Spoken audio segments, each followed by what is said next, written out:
Hey everyone, welcome back to the channel. Jolie here with Real Broker.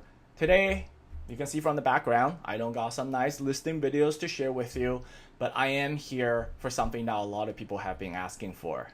Today, let's dive deep into the numbers of August 2025, and trust me, they tell a pretty interesting story and can be easily interpreted the wrong way if you don't read it all the way through and really think about it.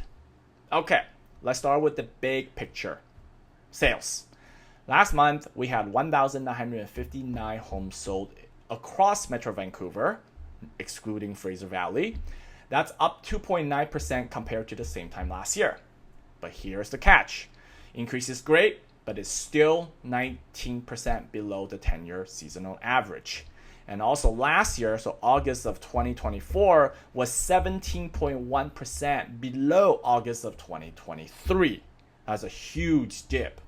Now, last month's number is slightly better than August of 2022, but you got to remember what was happening in August 2022. That's when the interest rate was going up like crazy and everybody was like super scared.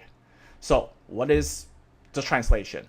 The market is doing better compared to last year, but is nowhere being close to our typical average. But hey, at least it's an increase, right? That's a win. I will take that as a win. Why is that a win? Well, it's because we've been talking about the sales activities like throughout the whole spring season was like what 20 to 30% below the same time last year. So I think this is actually probably the first month that we were positive in terms of sales compared to the same time last year. So obviously a lot of people will ask, what's driving that? Well, it's price easing slightly. Seller has become more flexible. And when price expectation meet buyer budget, guys, deal naturally happens. I like to call Econ 101. Now, one interesting fact, once you start to break down all these sales numbers in comparison to last year into different segments, you can easily tell different products has been doing different things. What do I mean? Just listen to this stat. I start with detached homes. Detached homes, sales are up 13% compared to last year. Okay? Townhouses sales has been up 10.5% compared to last year. I mean, we've been talking about townhouses as being the strongest segment in 2025. But just listen to this. Condos. Oh my condos. Condos actually is down 5.5% compared to the same time last year in terms of sales. So basically, in August, if you had a house listing or a townhouse listing, it would have been easier to move compared to same time last year or maybe compared to the spring season. However, condo, for some odd reason, has become even slower. I mean, what can I say? This is just really not a good year for condos. They're getting beaten up so badly, it doesn't even matter what season it is anymore. It doesn't seem like they have a season, good season, bad season, if you just look at 2025. Now, of course, overall sales activities climbing from the depth of hell that we had during the spring season is good. But why are prices still falling? What the heck? Kind of doesn't make sense, right? Sales activity pick up, prices are falling. Well, that's when you need to start looking at the listing side of things, so you'll get the complete picture. So let's get right into it. Supply, supply, supply. Oh my. Okay, let's just get the numbers out of the way first. Last month, we have 4,225 new listings hit the market. That's 2.8% more than last year. Not bad. And just a little bit above the 10-year average. Also not bad.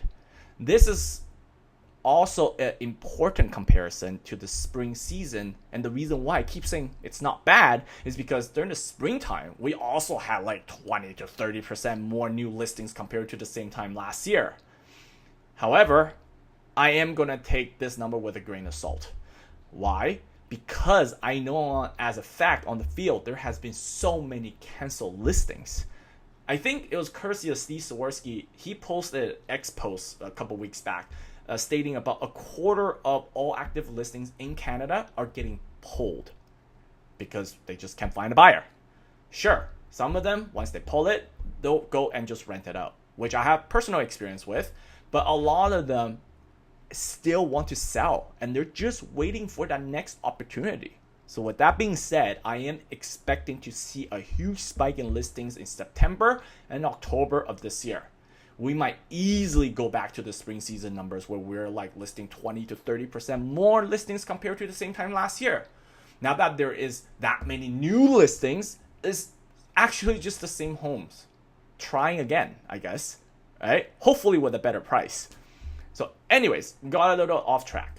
So let's go to the total active listings.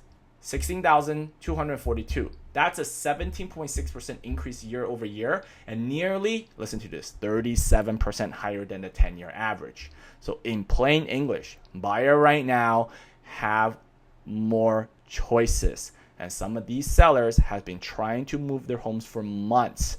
I think this is now the critical point where some sellers are finally waving the white flag and they're finally dropping the prices or opening up for heavy negotiation just to get rid of whatever they have for whatever personal reason for them to sell this home. It might be they just want to move on, they hate it, or they're stuck, or they're in financial trouble. Once again, it's going to be super interesting to see how much supply comes out in the fall. Today, while recording September the 4th, and there's already 1,361 listings on the market when I checked. By the way, and also we can't count the first because that was Labor Day. So if you average it out, that's about 330 homes listed per day on average. Let's see if this accelerates as the month goes on, because I've been talking to my photographers and videographers, and they all been telling me that they are super busy lately. To me, they are a very good future indicator because after photos and floor plans and videos are done, guess what happens? Listing goes up. So we'll see them, right? Now, let's move on to, obviously, we've been talking about prices for the last couple of minutes. Let's just get the numbers out of the way as well. Overall benchmark price, $1,150,400. That is down 3.8% year over year and 1.3% from July of this year. Detached house, $1,950,300. That's down 4.8% from last year and 1.2% from July. Townhouses, $1,079,600, down 3.5% year over year and 1.8% from July. Condos, $734,400, down 4.4% year over year and 1.3% month over month. So across the board, we are seeing major dips, even just compared to July. Like a 1 point something% drop, like in 1 month, is actually quite a bit. Right? We weren't even seeing those numbers in earlier summer seasons or even the spring seasons. I remember we were seeing like month to month, it was like 0.8, 0.9. You can tell it's been accelerating. So what's the takeaway? Well, prices are softening, which creates opportunities. This is especially true for, I guess, condos. Really, this is especially true for condos. It's like the only way to sell a condo right now is to go way below your comfort level. Yeah. So sales are rebounding slowly, especially in detached and townhouse segments. And this is especially important because we have a lot of inventory as what we were just talking about. So if you really break it down, where sales activities for houses and detached houses has been increasing, you'll start to click that, oh my God, all these inventories are flooded in the condo market. So if sales activity continue to increase, especially for detached houses and townhouses, the equilibrium point, I guess what I'm trying to say, is not as far as what people think it is. Now, I'm not saying that prices are ready to shoot up and we're back to COVID times. I'm just saying that townhouses and somewhat affordable detached houses, it might not have as much standing inventory as what everybody's making you feel. Now, of course, if you're looking for houses that's over $3 million, that's a complete different story altogether. Nothing over $3 million is moving, like very little. Condo market, on the other hand, inventory continuing to build, like what we talked about. Sales isn't seeing as strong as a comeback, or if at all, like what we're talking about. That just means that there's going to be continued downward pressure on this specific segment. This is already happening, that condo prices are now dropping very, very fast.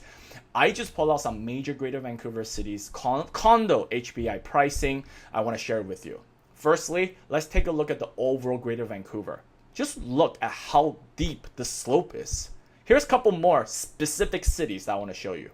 Burnaby, Richmond, Vancouver West. Basically, this is telling you that the only way for a condo to move now is one, you're just lucky. Two, your home is so unique, I don't know, view, patios, whatever, and it's super desirable. And three, you just have to drop your price way below what the last sale is. So if you're a seller, really honestly, get your ego out of the way if you're serious about selling. The good news, what I'm trying to say is that if you're realistic about today's pricing, the buyers are out there. What is a realistic price? Well, a price that the buyer can go, okay, that was a pretty good deal. And maybe even with a bit of future depreciation already embedded into that price. One example I recently made with one of my clients, remember when we were having all that crazy bidding wars because our interest rate was sitting at 1%, all that craziness? And the seller is always the one that dictates the final price. Well, you just got to think about it the reverse because the market has been reversed. So we just have to try to reverse what we just said. When we are not having anyone putting down any offer, the buyer is the one that dictates the final price. So please, Mr. and Mrs. Seller, this is not the market where you need to feel like you're winning, or your perspective of winning really has to change. The win right now is actually the ability to sell the home and get cash on your hand. Not so much about how much money you're making anymore, right? Honestly, it's not about that. If you're not willing to accept that, there's a buttloads of sellers out there that are willing to take that as a win. And how are you going to compete with them? I know it sucks to hear for sure, but that is just the reality. Now you know how it feels as a buyer during those crazy multiple offer days.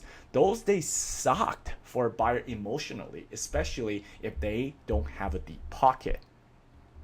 It's just the seller's term, I guess. Now, if I am a buyer, I would just say, have tons of fun. What else can I say?